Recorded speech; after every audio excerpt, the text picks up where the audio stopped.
amuganti ng'ensonga naye luli wafiisangako akade n'okuba n'oteekako tayitebo n'ogamba nti naye leero ku ssaawa bweziti Yesu yabazima essaawa zino ngenda kukola bwenti naye essaawa 10 nja kubeera mu kukungaana kw'abakyala ngenda kukola bwenti naye ku Sande ku ssaawa nja kuba ntuusewa ku kyaki ngenda kukola bwenti naye ku Mande nja kuba nga tutamaana atakawungeezi pitire mu fellowship. Amina.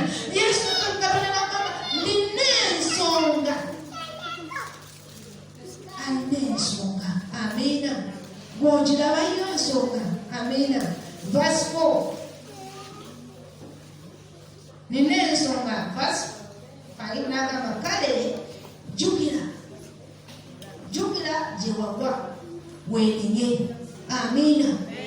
Ebiseera ebisinga bwe batugamba kwenenya ffe tutunuulira ebintu ebinene tutunuulira biki naye omuyimbi yayimba tena baito omuyimbi yayimba titewabi kibi kitono mu maaso gani ga Katonda ebibi byonna bikola ki genkanankana.